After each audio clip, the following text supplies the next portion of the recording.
मुलायम सिंह यादव का वो ऐतिहासिक फैसला जिसके बाद घर पहुंचना शुरू हुआ शहीदों का पार्थिव शरीर। मुलायम सिंह यादव ने अपने कार्यकर्ताओं से क्यों कहा था, चिल्लाओ नेताजी मर गए। कितने करोड़ की संपत्ति छोड़ गए मुलायम सिंह यादव, नेताजी की कौन सी ख्वाहिश अधूरी रह गई। मुलायम सिंह यादव राजनीति में अपनी धमक के लिए जाने जाते थे। उत्तर प्रदेश की सियासत हो या केंद्र की, मुलायम सिंह की शख्सियत हमेशा एक बेबाक और बेधड़क लीडर की रही। मुलायम सिंह यादव 10 बार विधायक और 7 बार सांसद रहे हैं। वो देश के रक्षा मंत्री भी रहे। मुलायम 1 जून 1996 से 19 मार्च 1998 तक रक्षा मंत्री रहे। रक्षा मंत्री रहते हुए मुलायम ने एक फैसला लिया था जो इतिहास के पन्नों में सुनहरे अक्षरों में लिखा हुआ है। आज अगर किसी शहीद सैनिक का शव सम्मान के साथ उसके घर पहुंचता है तो इस फैसले का श्रेय मुलायम सिंह यादव को ही जाता है।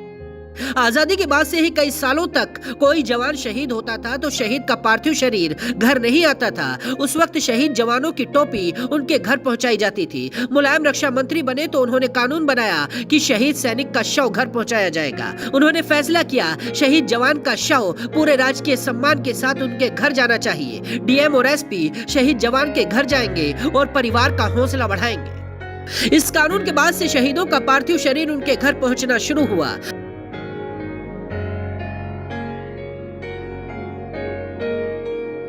तारीख 4 मार्च 1984 रविवार का दिन था। नेताजी की इटावा में रैली थी। रैली के बाद वो मैनपुरी में अपने एक दोस्त से मिलने गए। दोस्त से मुलाकात के बाद वो 1 किलोमीटर ही चले थे कि उनकी गाड़ी पर ताबड़तोड़ फायरिंग शुरू हो गई। गोली मारने वाले छोटेलाल और नेत्रपाल नेताजी की गाड़ी के सामने कूद गए थे। करीब आधे घंटे तक छोटेलाल और नेत्रपाल पुलिस वालों का सामना करते रहे। छोटेलाल नेताजी के साथ ही चलता था, इसीलिए उसे पता था कि वो गाड़ी में किधर बैठे हैं। यही वजह है कि उन दोनों ने 9 गोलियां गाड़ी के उस हिस्से पर चलाई जहां नेताजी बैठा करते थे। लेकिन लगातार फायरिंग से ड्राइवर का ध्यान हटा और उसकी गाड़ी डिसबैलेंस होकर सूखे नाले में गिर गई। मुलायम समझ चुके थे कि उनकी हत्या की साजिश की गई है। इस बीच मुलायम ने अपने समर्थकों से कहा कि वो जोर जोर से चिल्लाएं, नेताजी मर गए।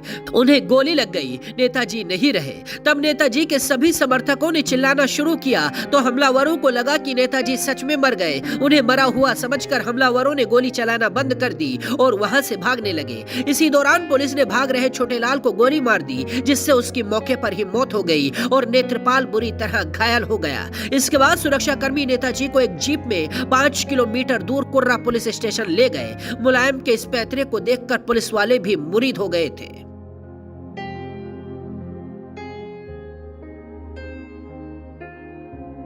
मुलायम सिंह यादव अपने पीछे अपने परिवार के लिए एक बड़ी राजनीतिक विरासत छोड़ गए हैं। साथ ही वो करीब 16 करोड़ 52 लाख रुपए की संपत्ति भी छोड़ गए। साल 2019 के लोकसभा चुनाव के दौरान दिए गए हलफनामे में मुलायम सिंह ने अपनी संपत्ति की जानकारी दी थी। मुलायम सिंह यादव के पास खुद की कोई कार नहीं थी। करोड़ों की संपत्ति होने के बावजूद उनके ऊपर 2 करोड़ का कर्ज था।